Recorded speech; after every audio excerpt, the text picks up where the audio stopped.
Let's start the conversation this evening, where senators and lawmakers have ordered a fresh review of proposed amendments to the Electoral Act of 2022. After a closed-door session, Senate President Godswill Akpabio announced the creation of a 48-hour ad hoc panel to work with the Judiciary and Legal Matters Committee in re-examining contentious provisions of the report prepared by the Electoral Matters Committee. The decision underscores the complexity of electoral reform in the country. While the act was intended to strengthen democratic processes, disagreements over its application continue to surface. By stepping back to harmonize differing views, the Senate is acknowledging that consensus on electoral rules remain unsettled. At stake is not just a legislative procedure, but public confidence in the credibility of elections and the institutions that oversee them. So the question is, will this latest review bring clarity and strengthen Nigeria's electoral process? Well, joining me right now to discuss this is Taiwo, Osanyin, who is a public affairs analyst, is with me in the studio. It's great to have you. Great to have you. All right. I also have Magaji Mato Ibrahim, is a senior advocate of Nigeria. He joins virtually from Kano. It's great to have you, sir. All right. I think, of course, we are still trying to connect with Mr.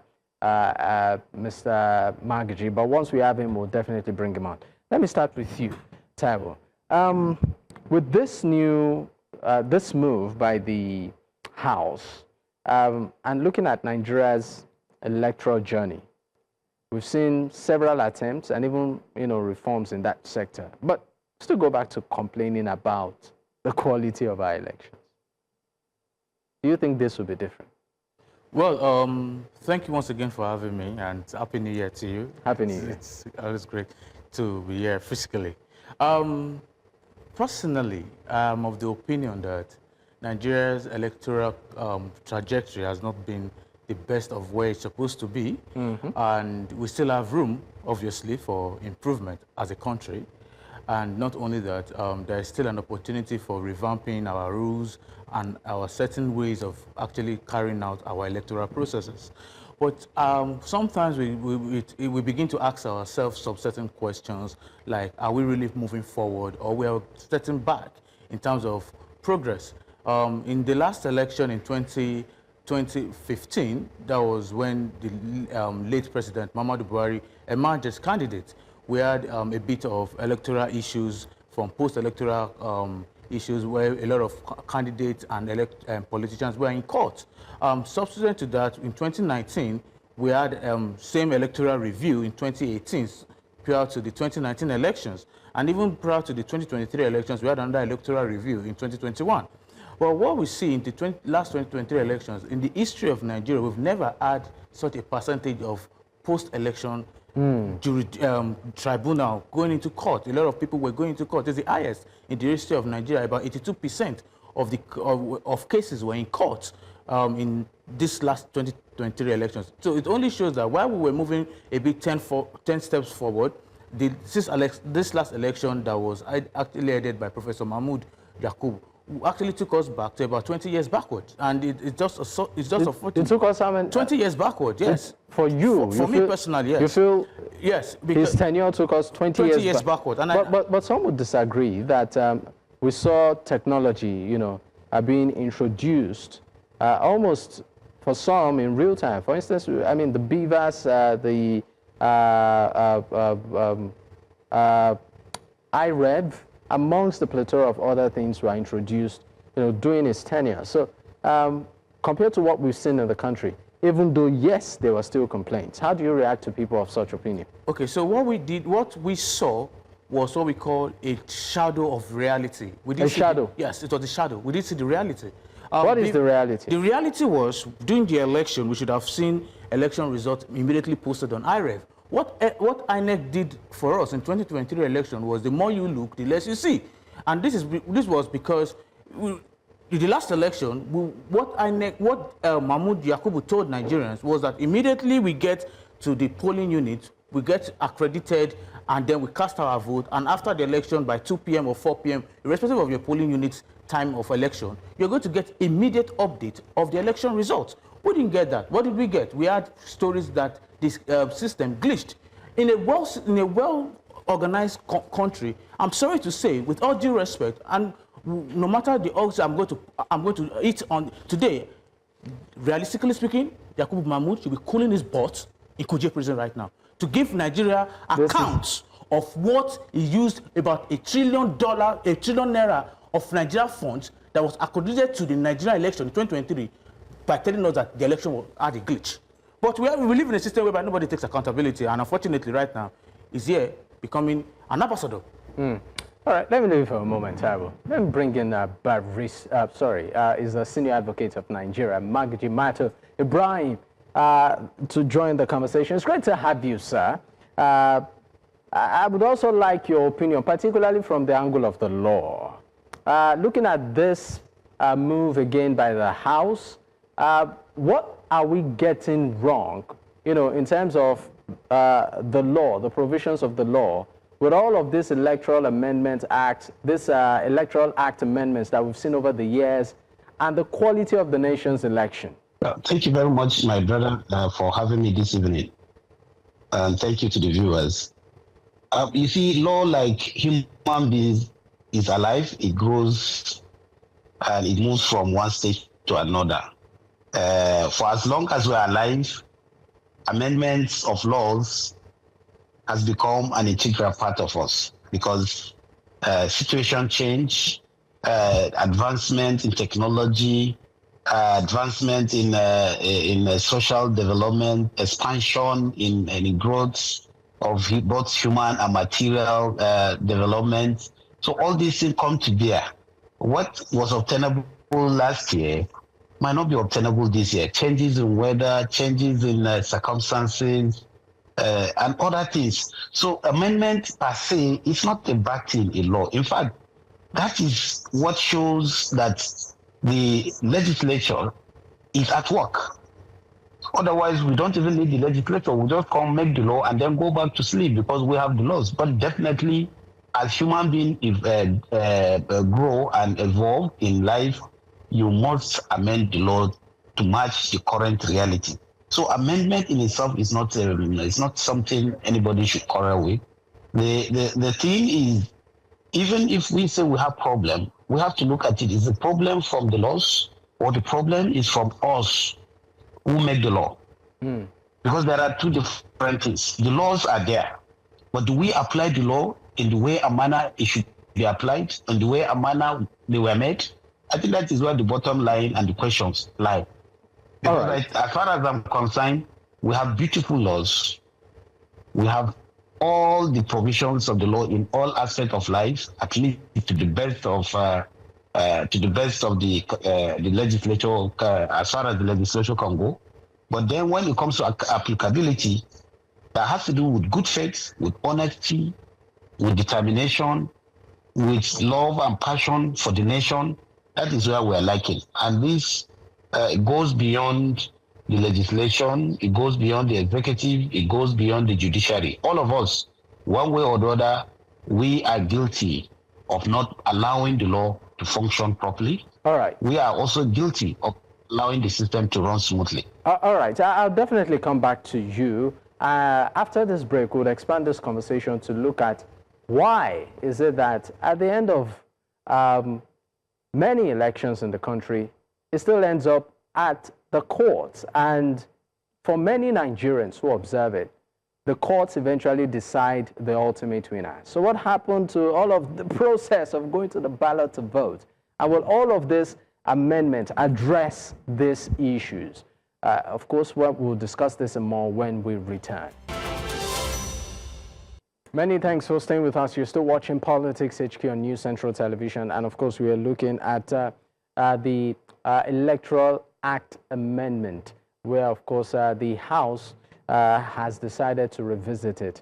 I still have my guest. Osanyin, who is a political analyst, is with me live in the studio here in Lagos. And joining virtually is Magaji Mato Ibrahim, a senior advocate of Nigeria, joining from Kano State. Gentlemen, thank you for staying with me. Now, let's look at some of the provisions of this amendment. Part of it is a mandatory electronic transmission of results, which became an issue, and I'm coming to you right now, Taiwo.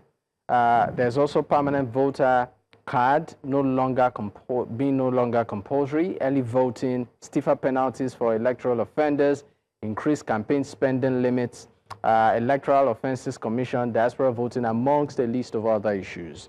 I would like you to speak on some of these provisions, and number one, its applicability, and then number two, if at all, this would address the root cause of why we keep having issues with our elections, before I now get into specifics. Let me reiterate from what Mr. Magaji Mato says, SAN, from Kano State. We have beautiful laws in Nigeria, and there are rooms for amendments. For me personally, I'm of the opinion that amending these laws, for example, immediate upload of results, is very critical in our election results today to make the election very credible. However, where I'm a bit suspicious is, why would you remove the permanent voters card as not compulsory anymore for voting? That is very funny. What I would have asked, what I would have been looking at... But as an alternative, they're looking at the national identification number. No, it would not work. Why? Why would it not work is simple. The first question is, I have my NIN today. I've not gotten my card. So it will not work. What if you rather, sorry to cut you. And there's also the passport. Yes, rather, I would actually suggest that let the permanent voters card be the only instrument of identification for our elections. However, we should ensure that we scrutinize the PVC and our electoral register every election year. And what do I mean by this is this.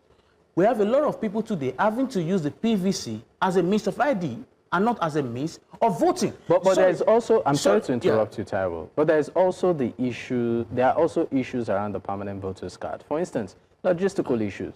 We've seen in elections where people don't go back to collect it, and you see it being dumped somewhere, and some elements might even take advantage of the fact that they're just, lying there. Some will say they never got, they never got their permanent voters card as a result of whatever reason. So as an alternative, I mean, virtually every Nigerian should have an NIN or a passport. So for convenience too, don't you also think that this might even sort of spur people up to want to come out on that day and say, look, I have a passport, or I know my NIN, let me just go out there and perform my civic duty? No, Dako. Why not restrict me? Rather than using that, make the collection of PVC less strenuous.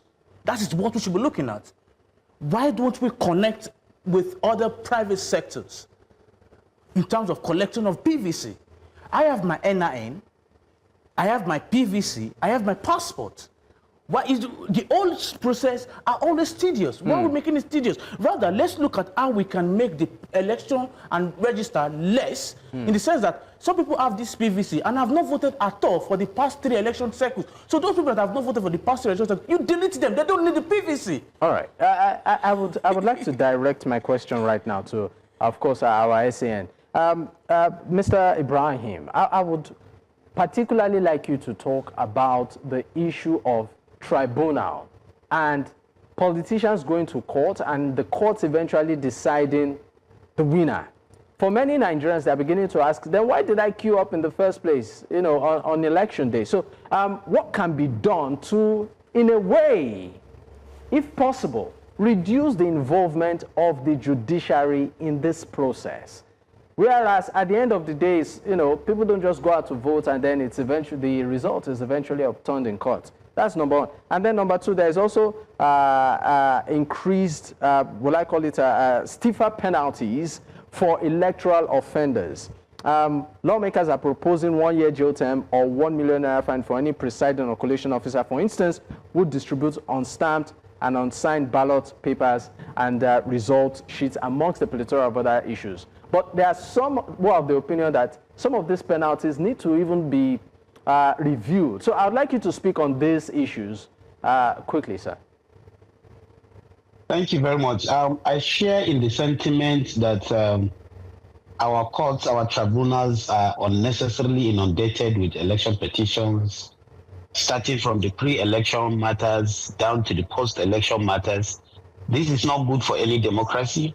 This is not good for any nation, because leaders are elected by people and not by few members of the judiciary. It is really unfortunate, but that goes to show you the integrity of the electoral officers and the agency that impugn on their integrity, the agency that conducts election. Now, if the system is free and fair without any interference, whether internally or externally, there will be no need. Then that is on the side of the electoral umpire. Then when you come back to the issue of the political actors, also we found ourselves in a country where people do not or are not willing and ready to accept defeats. Now, this is also a problem to us. When you contest an election and you lose, the proper thing to do is to prepare against the next election. It's just a tenure of 4 years. And then if God will that you become a leader, you surely come. When you study the history of some other nations, especially the giant nations that we copy our democracy from, you have a lot of examples. You have a situation where you see a particular president. We can talk of Abraham Lincoln of America, where he has contested several elections and lost, but constantly remained resolute and determined. And eventually he became one of the greatest American presidents. Now, we don't have that ideology in Nigeria. Anybody who comes to contest election is either he wins or the whole system collapses. And that is not good for democracy. And I think that is why you see the courts are being inundated. Some will even go to court even when they know that their case is bad. But because we believe we have a way of turning the hands of justice, we jump from one court to another. And eventually you will see a situation where the mandate of the people is being subjected to the hands of very few personnel who probably they will not be free and sorry to carry out their function in the way and manner they should, pursuant to the oaths of office they have taken.